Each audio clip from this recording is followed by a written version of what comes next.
Welcome students. இப்போ நம்ம சேனலில் sin x கிராஃபையும் cos x கிராஃபையும் எப்படி ட்ரா பண்ணுறது அப்படின்றது ஈஸியாக ட்ரா பண்ணுறது. நிறைய பேருக்கு சைன் ஃபங்க்ஷன் தெரியும், காஸ் ஃபங்க்ஷன் தெரியும், அதை எப்படி ட்ரா பண்ணணுன்னு தெரியாது. சரிங்களா? ஃபார் எக்ஸாம்பிள் sin xன்னு வச்சுக்கோங்களேன். சைன் இது வந்து சைன் ஃபங்க்ஷன் sin x. சரிங்களா? இதோட டொமைன் என்னவாக இருக்கும்? sin x ஃபங்க்ஷனோட டொமைன் வந்து போலார். இதோட ரேஞ்ச் வந்து க்ளோஸ் இன்டர்வல் 1, சரிங்களா? இப்போ இதை எப்படி ட்ரா பண்ணுறதுன்னு பாருங்கள். ஈஸியாக ட்ரா பண்ணலாம்.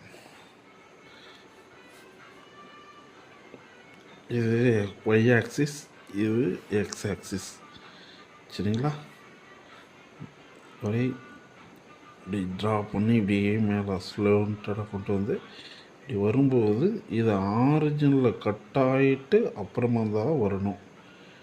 ஓகேவா? இப்படி தான் போகும். இப்படி தான் வேவ் லென்த்தாக போயிட்டே இருக்கும். சரிங்களா? ஓகே. இந்த பாயிண்ட் வந்து 0.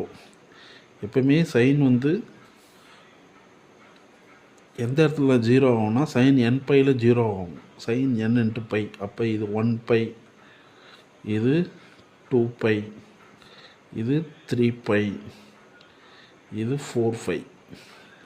இங்கே minus pi, minus 2 pi, minus 3 pi. இந்த பாயிண்ட் வந்து மேலே இருக்கிறது 1, கீழே இருக்கிறது -1. இதோட அப்பர் லிமிட் லோவர் லிமிட் எப்படி இருக்குன்னா அதிகபட்சம் மேலே 1, கீழே -1. சரிங்களா? இப்போ இந்த பாயிண்ட் என்னவாக இருக்கும்? இது π/2 இருக்கும். இந்த பாயிண்ட் என்னவாக இருக்கும்? 3π/2 இருக்கும். இந்த பாயிண்ட் என்னவாக இருக்கும்? 5π/2 இருக்கும். இப்படி தான் வரையணும். சரிங்களா ஸ்டூடெண்ட்ஸ்? அடுத்த வீடியோவில் cos x எப்படி வரைகிறது அப்படின்றத பார்ப்போம்.